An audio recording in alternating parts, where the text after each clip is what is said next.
everybody, welcome back to my channel. It's me, Clover. In today's video, I'm doing something like a little bit different than I've done in the past. I'm gonna call this series like a Pokemon Black and White 2 Battle Diary.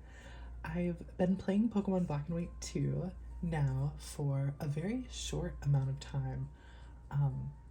It's been this is only the second gym badge. This is going into the third battle. I've been playing this with my boyfriend. We've been kind of going through the game together and playing like Pokemon games together because like that's something like we connected on. And we are playing currently Black and White 2. This is the first game we're playing together, and we're playing it like a little differently than a normal playthrough.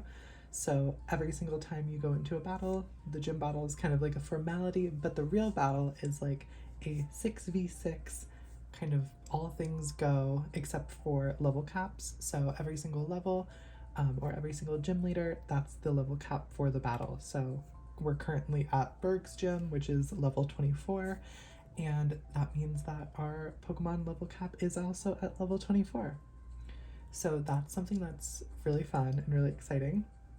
The first gym battle, I have like some notes here on the side like about like what happened, because like I'm also like journaling this like kind of as well, like just because I think it's like really cute to like do. But I have like some notes about like what exactly we did in the like in our experience. So we started off with obviously our 6 Pokemon, and some of them are in here in this box as well. My starter Pokemon for the run was Chamoy the Tepig, who's super, super, super adorable. I'm keeping Chamoy just as like a normal Tepig because I like playing with like more girly or feminine type Pokemon, and or cute. Cute is like another category in that. And I feel like Tepig's evolutions just kind of like veer off of that, whereas I just kind of like Chamoy as a Tepig. I also noticed that most of my Pokemon have nicknames if they're like relevant to the game. If like they're a Pokemon in the box, they probably don't have a nickname because I might not have like decided what I want to do with their final evolution. Like I think some of the EVs don't have nicknames, but that just like is what it is.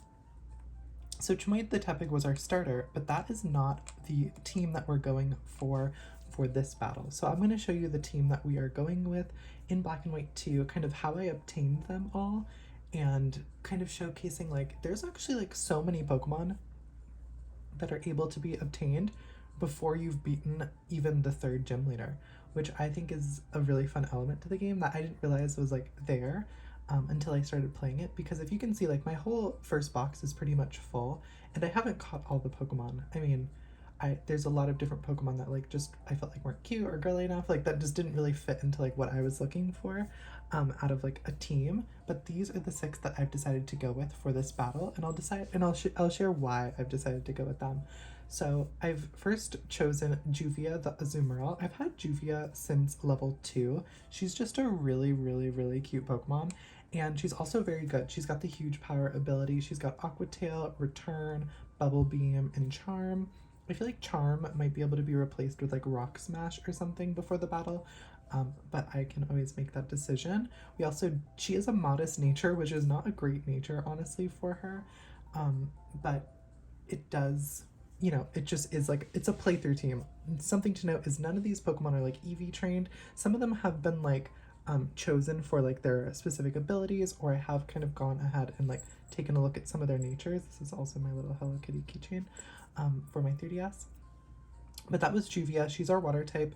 If something to note about Black and White 2 is there's really like not a whole lot of access to water types. Water types are really kind of hard to find. I don't think you can get the fishing rod until later in the game. But yeah, water types are not really that prevalent, and I'm pretty sure Azumarill and Psyduck are your only options for water types unless you chose Oshawott as a starter, or like, me and my boyfriend are doing, like I will have access to Panpour because we're basically like combining Black and White and Black and White 2 into like one experience. So any Pokemon that you can get in Black and White, we also do have access to those as well. They can just be traded from Black and White specifically, and we do have access to like Panpour because I chose Tepig. I do get a Panpour that will be usable after this gym, and like he chose Snivy, so he does have a pan seer that will be accessible after this gym. We just amended this rule now for the 4th gym leader, that moving forward, all Pokemon that are like available in Black and White at the same points, like at the same gym leaders, will also be available for us to use, because we probably aren't going to go back and play Black and White because we played Black and White too. So it's still a fun way to have those Pokemon. So like, but Panpour will be a water type that I can use. You can use Vaporeon. So like there's a few options, but right now I'm pretty sure you cannot get a Vaporeon in the game. I might be using a Vaporeon later in the game, but we'll see about that. Stay tuned for the next gym battle to see if I change up my team at all. But you can see, like, from my box, I have a whole lot of Pokemon. But our second team member is Ginger the Growlithe. She's just, like, really cute. I love Ginger the Growlithe. Her nickname is a reference to Ginger the cat, or Ginger the dog from Kim's Convenience that Mr. Chu talks about. He's always like, Ginger, Ginger, she's my little Pomeranian. I know Growlithe's not a Pomeranian, but I just always found that to be like really cute. And I thought Ginger would be a really cute name for my Growlithe.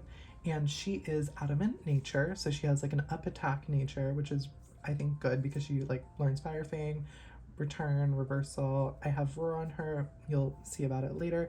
I gave her the charcoal as her item, and of course she is with the Intimidate ability, which I think is very important. We've had different metas in our battles. Like in battle number 1, it was really all about berries. Like berries were carrying us. Like if you had a berry, you had a berry, like because you can get access to all the berries, and you can like steal them off Audino and stuff, or like catch Audinos and get the berries from them. So it was like the berry meta for battle number 1, but battle number 2 was the Intimidate meta. My opponent brought 2 Pokemon with Intimidate. It was Herdier and Growlithe. So it was like I was really struggling with the Intimidates of like trying to get around them because all of my Pokemon were pretty much physical attackers. I can share some of those party members as well about like who was specifically impacted by that. So going into the 3rd battle, I realized like, okay, I should have an Intimidate user as well, because that's like a good tech to have, especially because one of the Pokemon I am going up against is Lucario. And Lucario really scares me because I feel like I don't have really a true option for Lucario, or Pokemon that could like really take it on. I'm probably going to need to use 2 Pokemon to take on Lucario, so having that Intimidate will just help to like lessen the attack power of Lucario if I'm able to get Growlithe in at the same time, and hopefully give Growlithe like a chance to like live a couple hits, or at least one from Lucario. But moving on, we have Camellia, or Camellia. Well, it's Camellia, and she's a Lilligant. She's so cute. Camellia is like a reference to like the camellia flowers. I feel like that's not really Lilligant's vibe necessarily, but I still just like the name. Thought it's really cute. She is one of the 5% Shaking Grass encounters in exclusive to Pokemon White 2, and she can be found in the like, not the hidden grottos, whatever it's called. It's the like the part with the sewers. So she can be found up in like that area at the sewers, which is really cute. And she's able to be found up there with Delcatty in White 2, and then in Black 2 it's Whimsicott and Lopunny, which I will be getting a Baneri. So something also like we do is like we'll trade Pokemon. So like if I want a Pokemon from Black 2, like I can get it. I can have access to it, but obviously I have to trade over a Pokemon that's exclusive to White 2, if that makes sense. I think that's like a good rule of thumb, just like gives us more access to these Pokemon, and also it makes like team building really fun. So that was Lilligant. My main strategy with Lilligant is the Teeter Dance, Leech Seed, and Synthesis kind of strategy. I'm really going to be using Camellia to kind of stall a little bit and like slow down parts of the battle if I need to, because she does have Mega Drain. I do have the Miracle Seed on her. Her mild nature boosts her special attack. So she's like hitting pretty hard. She's pretty much our 2nd strongest attacker on the team. Of course, Mega Drain is not like the strongest attack to use, but I still really like Camellia. And I think she's going to be really great for the team. She's a new addition, just exclusive for this battle. Previously, my grass type that I was using was Leavanny, and it was just a Seawaddle, so I don't even think it was a bug type yet. I mean, a grass type yet.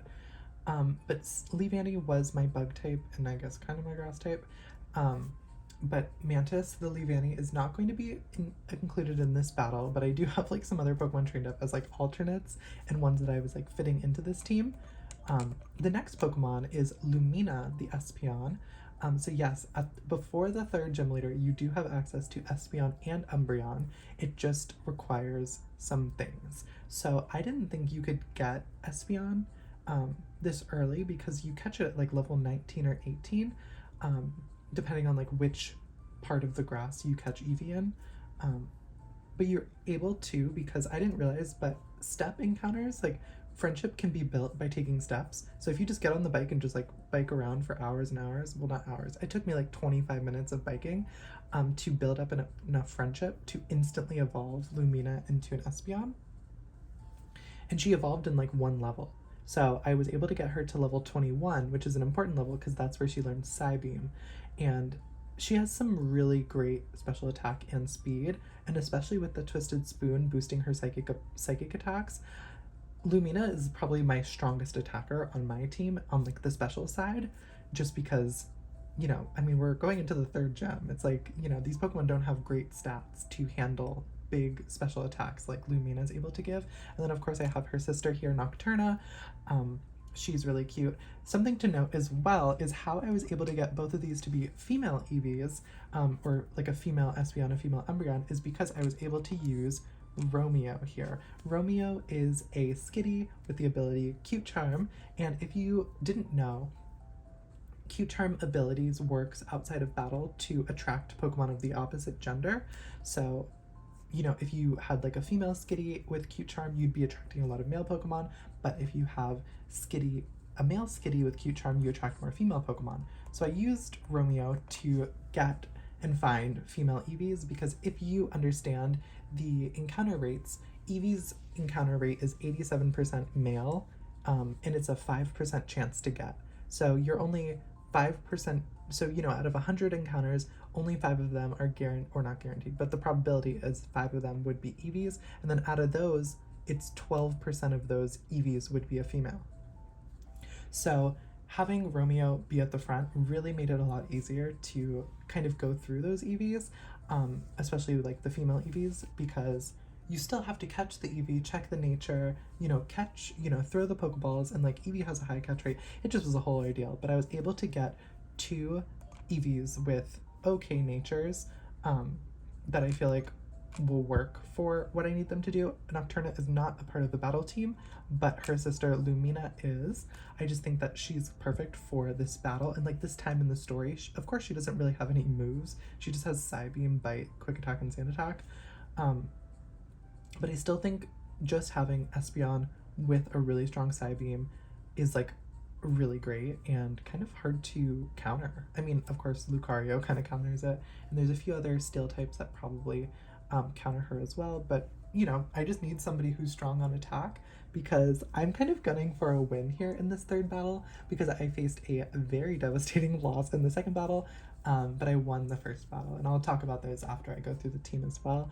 And then for our like interesting pick is Amethyst the Onyx. So I was really going back and forth with Amethyst the Onyx because you do have access to Steelix before the third gem actually, because Magnemite is holding metal coats and you can use Thief. You get access to the TM Thief, so you can use Thief to steal the metal coat off of the Magnemites.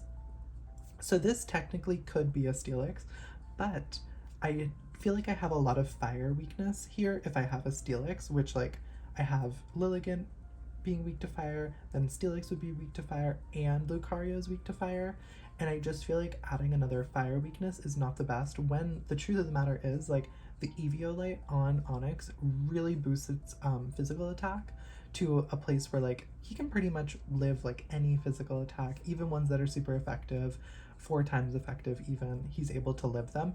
The special side, it's a little different. We have to be very careful of him, like of her, Amethyst, on the special side. And Onyx is not a traditional like girly Pokemon, but in my head she's the color of Amethyst, if that makes sense. She's like a purple Onyx. Obviously, she's not able to represent that in the game, but that's like how I see her in my head. She has Smackdown, Strength, Stealth Rock, and Rock Smash. Stealth Rock being kind of the way that I'm trying to stop the swapping meta of like swapping Pokemon every 5 seconds, or like, you know, my opponent can continue to swap Pokemon every 5 seconds, but if there are Stealth Rocks on the field, it's going to start doing a lot of damage. Um, I also have Onyx in for any possible flying types or electric types that are possibly getting brought to this battle, which is just Flaffy or I guess Pidove. I think those are the only flying types or electric types that you can get currently up into this point, or like Swoobat, which was like another thing that I was thinking about bringing. But I think that Onyx will be very helpful. I don't know if Onyx is going to get the most like play in the battle, but the Stealth Rock will be going up somehow. I will have to find like a great time to bring it out and get the Stealth Rock up, but once the Stealth Rock is up, I think that Onyx will have done like a lot of her job. Little Miss Amethyst, I love her.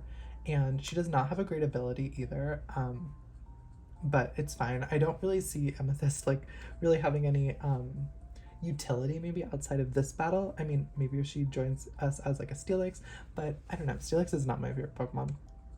And then finally we have Akemi, the Lucario. She is another female Lucario, which I had to get through the Q-Charm method because Riolu is also a 5% encounter chance, blah, blah, blah, blah. She evolved after level 19, so she doesn't have Bone Rush, but she has Force Palm, Quick Attack, Return, and Rock Smash. She's holding the Silk Scarf to boost the power of Return and also Quick Attack, because if I need a Pokemon to come in and quickly just defeat an enemy, I feel like Akemi is who I'm going to call in because she has the highest physical attack on my team, and that Quick Attack will do some damage, especially holding a Silk Scarf. I love Akemi. She has the Steadfast ability. I don't really think Steadfast is like a great ability, but like there's not really a whole lot of options there. She's got a careful nature, and overall and her nickname is inspired by Homura Akemi from Madoka Magica. I feel like she's like cool. She's like this aura witch to me. I really wish Lucario had a female sprite variance to the normal Lucario, just like maybe hair longer, a little fuller, and you know, just like more of like a filled out like shape to her. I just feel like there's so many gender sprites that are so dumb, but I feel like a female Lucario to me looks a little different than a male Lucario. I just really like her though. But that was my team of 6. I feel like they have good synergy together. They all like play their role very nicely, and they're all like quite strong for, you know, we're just before the 3rd gym. We don't even have our 3rd gym badge yet. I think that this is a pretty strong team with like the Pokemon available to us, and not using Pokemon that are like super outside of like my aesthetic. I mean, I think that Onyx is kind of the most like funny pick because like, you know, I feel like I typically would not use an Onyx, but I don't know, Amethyst is just so cute to me. She's like this little pretty like, I don't know, she kind of looks like a little charm bracelet, and I love her. She's cute. So now that we've gone over our main team, these were kind of the alternate considerations. I had a hole with Lumina because I didn't understand until last night that I could actually have Espeon in my final team. So there was a pretty big hole in the team because it was just the other 5 Pokemon and then everybody else was kind of an alternate. So here's kind of who I was considering for the team. So first we have Miss Fairy Lily, the Audino. She was kind of the only thing keeping my team together in the second battle. She has the healer ability, she has Return, Growl, Attract, and Refresh, and she's kind of my cleric Pokemon. I think unfortunately she's like not the best in this role, not because she's like a bad Pokemon or anything, it's just like she does not really have like that much. Like she just has refresh. She has no other way to like support her teammates. She doesn't have wish. She doesn't have like any way to heal herself. And like we're playing with a lot of steel types, we're playing with rock types, we're playing with fighting types, and return is just not enough. She can't really do anything with return to like do any damage. And attract is nice, but like if you just can't, you know, you eventually they're gonna hit through the attract and you're gonna have to get hit. And she does have great defenses, but ultimately I just feel like for the place that we're in currently, Fairy Lily like needs a few more like moves or options for her, like her kit, to really make sense to join the team. But she was present in our second battle, which we did lose, and it wasn't because of her. She was really the only one kind of carrying her weight in that battle. And then we have Rouge, the Woobat. She was supposed to be a Swoobat and she was supposed to be in our team, but unfortunately she did not evolve in time. This was before I understood the friendship walking workaround, and Rouge unfortunately was a victim to that. I can easily just go back into the cave and catch a new Woobat, but then I realized my opponent could be bringing Stealth Rock as well, so why not just get rid of the flying type and just, put Espeon on my team? Espeon's better than Swoobat. Obviously, Swoobat has a lot better moves at this point. Heart Stamp, Air Cutter, and Assurance would be great, but obviously I can't bring a Woobat. So it's not a Swoobat. Rouge is, unusable currently, but maybe she will be present in a future battle. I love her. I love Swoobat.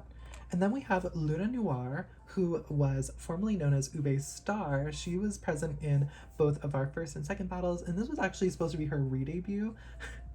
With the new stage name, she evolved after the second battle. She's pretty much did absolutely nothing in both of the previous battles, like absolutely nothing. She just I think she literally just died in one hit last battle, and then in the first battle, I don't even think she ever was sent out. She just, I think as a Purloin, she did not have the power or the strength to really keep up with any of the Pokemon. But as a live part, I was excited to see what she might be able to do. But unfortunately, I just think that she's not the best choice at this stage of the game, because she doesn't, again, have any tech. She doesn't have any way to paralyze any Pokemon, give anybody any status conditions, utilize her speed for something. She does have Fake Out, she does have Pursuit and Torment, which can be really cool moves. But she doesn't necessarily have the power to really do anything. Yeah, somebody will be stuck. Yeah, somebody won't be able to use that move. Yeah, you might get some damage on the switch out. But ultimately, also the Pursuit and the Stealth Rock, if I'm, trying to stop people from switching out Pokemon, but I have Pursuit on her, it's not really fitting into that synergy. So ultimately, unfortunately, Luna Noir's re-debut was cancelled. She will not be participating in this battle, but you never know. Stay tuned. She might be coming into another future battle. I don't know. We'll see what kind of TMs we get access to in the future. Kind of her ender in my mind is Miss Nocturna, the Umbreon. Again, I was able to get her as a Umbreon after just one battle, one level, because I was able to get the friendship, and at level 21 she will learn Feint Attack, and I mean, she's battle ready. I think I could have added Nocturna to my team very easily, and she would have a lot of utility, but unfortunately I just don't necessarily see her. If we had 7 spots on our team, she would be on the team, but we don't have 7 spots. We only have 6, and I need my Fire, Water, Grass, because I know some of the Pokemon my opponent might be bringing. Well, I don't know them, but I have a team prediction list of who they might be bringing, and I just don't see Nocturna really doing much with that prediction list. I think maybe in the future Nocturna will actually be able to participate in some of these battles, especially when we have some introductions to ghost types and all these things. And of course she has great defenses. She's a great utility Pokemon as well. But this is just not the battle for her to be included in. But I'm excited to see her in a future battle, because I know she will have an opportunity. And then Mantis is our next Pokemon. And also how I trained all of these Pokemon up to level 24. I did Autono training. Autono training is incredibly quick. You can Nocturna, I mean, a lot of my Pokemon, even Ginger, I had to go get her from Burbank, and I leveled her up to 24 in about 20 minutes. Just a few Autonos, you get them leveled up so quickly. The Autono training, I think, is really underrated. I didn't do that when I played Black and White when I was younger, and my Pokemon were always super underleveled, because the trainers don't really give you that much experience. My playthrough team is pretty low leveled, but my battle teams are all kind of up there. So we do have Nocturna, and then we do have Mantis. Mantis has been a mainstay in both of our first battle teams, but unfortunately her performance in the second battle was just not good. In the first battle, like I said, I talked about how it was all about berries. She had Bug Bite, so she was eating everybody's berries and honestly just gagging. Mantis ate that first battle, but then she came back in her second battle, and she was supposed to be my ace. And she had the Silk Scarf. She was gonna hit people hard with Return, but she just died instantly. And I just was oh. So she got benched, and then she evolved into Leavanny, and I kind of saw something with her with the scope lens, razor leaf, but then unfortunately we did catch Camellia, the Lilligant. We got the 5% encounter. We were able to add Lilligant to our team. And so, unfortunately, Levanny just did not have a spot in this team. She has a spot in another team, but not this team. Like, again, I see, like, this is kind of like our A team. This is kind of like our B team. And, like, maybe she has a spot here on this B team, but it's just not, like, good enough for our A team. I also feel like we do have a lot of physical attackers with Growlithe, Azumarill, Onyx, Lucario being all physical attackers. So if we got rid of Lilligant, that would be another one without physical attack. And then we would just have like only Espeon doing special attacks, which I just think it's better to have that. And of course, like again, adding Levanny to our team makes us even more weak to fire because she's got a 4 times weakness to fire. And I just don't want any more 4 times weaknesses. And also like if she sees a flying type Pokemon, she's also going to die. So I just can't have a Pokemon that is just so susceptible to death. I need some Pokemon that are a little bit more hardy. Speaking of hardy Pokemon, we have Pixie. I love Pixie. I really wanted to add her to my team. But unfortunately, I completely misread the situation. Pixie was a Pokemon that's a 5% or 10% shaking grass encounter on like Route 20. So I went back and caught her. I didn't get her up until now. I like could not find her for a little while when I went through the first time, but when I went back, I actually caught her incredibly fast and leveled her up like in like 15 or 20 minutes because of Audino's. My original plan with Pixie was to do a Yawn, Glare, Rock Smash, and Rest set because I was able to get a Chesto Berry by thiefing from a Minccino. That's where you can get a Chesto Berry at this point in the game. So I was going to do a Resto, Chesto kind of Dunsparce, but Glare is not a move from, but I was like reading the moveset learn sets wrong. Glare is a level up move from Black and White. I really wish that on Cerebi you could like just not see Black and White. I could just see like it's like Gen 5 decks. I wish it was just a Gen, like a Black 2 decks or like a White 2, Black 2 decks. Because it had me like very confused with Espeon, Umbreon, and also with Pixie. Because I thought Dunsparce learned Glare at like level 21 or something, but she learns it at like level 21 in Pokemon Black. Which, although we do have access to Black and White, I don't think it's like fair to like trade her over, level her up in a different game, bring her back over. I think that's just like making it too complicated because you can't plan for there's like infinite planning that you would have to do in that case.